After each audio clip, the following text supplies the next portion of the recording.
You're watching Reason and Theology, a show dedicated to evangelizing non-Catholics and helping Catholics better understand their faith. Okay, Dr. Meinert, if you could go ahead and give us your contribution there, eternal punishment. Where do you land on this one? Okay, well, of course, I appreciate Father Christian's points, and in particular, the thing that bugs me always the most is the fact that, for instance, among the divine attributes, mercy is presupposed in all of God's justice. So I'm aware of the, we could say, philosophical conundrum that one runs into when trying to reconcile the divine attributes, which I do in a slightly different way than Father Christian, being that he's a Scotist. But I'm going to be a bit of the inquisitor among us, which I suppose is appropriate for the Thomist, only to be hard-headed. And of course, I'll be a little bit stylistically hard-headed. And to be honest, this is not my my bailiwick. It's not my point of expertise. So I'm going to, instead of laying out even flat erudition, I'm going to say that I think that it's just arguable that before you get involved in any of the philosophical controversies that would be involved here, any of the points of articulation of both just natural theology as well as then supernatural, treatment of just the divine attributes, let alone how they apply to the last things, it seems quite clear that even the sense of the Church herself proposing the doctrines, the dogmas of faith, that which would have to be held de fide, from rather early on consolidated around the fact that objectively it must be held by believers that there is an eternity of punishments. Obviously, this is going to take, even beyond my erudition, different forms linguistically in different fathers, but you find it reflected, of course, not merely in, scriptural texts, which make me pause because I know that there's all the heart stuff, and I feel like I can't win in that domain, both because I feel like you can't win in that argument anyway with said interlocutor, but also too, it's not my world. It's not my world of expertise to be able to say that I can actually stand up on the Greek text. But also too, you have enough fathers from the time of, and I'm worried because I know Nathaniel had mentioned something at the beginning, I think from Ignatius of Antioch, but passages that you can find in Irenaeus, things that you can find in Polycarp, that is already bearing witness to this formationally in the early church.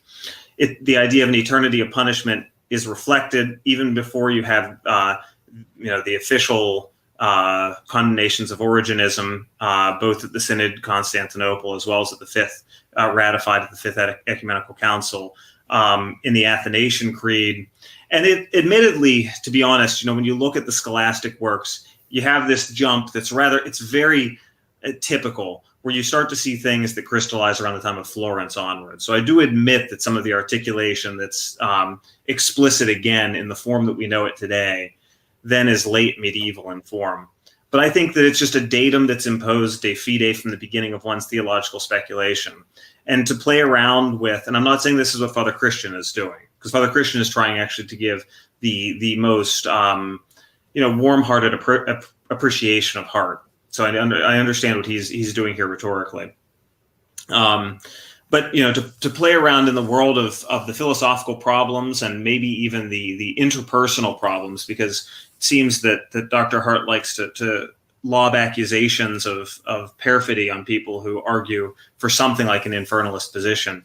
You just have the basic facts of what has been seemingly and repeatedly from the early church proposed as a dogma of faith. And then it's just a question of having to figure out, what you can do with your philosophical equipment to address it.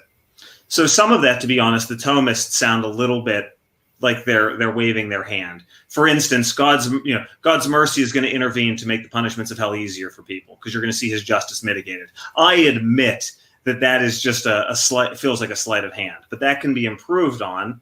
But I can just admit the sleight of hand that's there.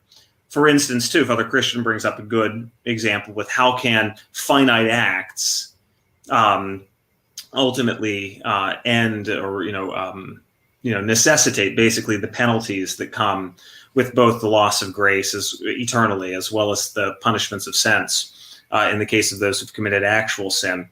But even there, I think a philosophy and a or in a theological anthropology can address the way that the will is oriented in its most fundamental inclination, that deliberation upon oneself that St. Thomas talks about. to be able to reject the creature's ordination to the highest good. And that this is also possible then even more clearly in the case of the angels, who can see this and volitionally act this way. So I myself am just going to be, I live in Eastern Byzantium, but I myself pine even for limbo, even though I know it's no longer in fashion and has very good arguments against it. That's okay, Matthew. John Dimitrikopoulos has a whole paper coming out on limbo in the East. No, this is great then. And then I'll end here because as Jacques Maritain said late in life, once again, you sacrifice nothing by joining the Byzantine Church. You want to this is my role. This is my role. Every grade of being as well as every grade of damnation can be filled.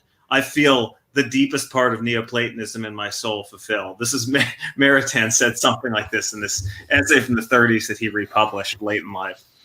But anyway, I mean, in a way that's very stylized. That's what I can bring to this. But, if nothing else, I can ground Father Christian a little bit, onto the faith and not onto heart.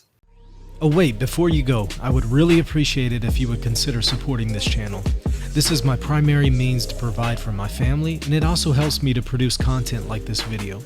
If you would like to support me, become a patron by visiting patreon.com/Reason and Theology. You'll also get access to extra exclusive content when you become a patron. Lastly, hit that like button and the subscribe button, and be sure to leave a comment down below. God bless.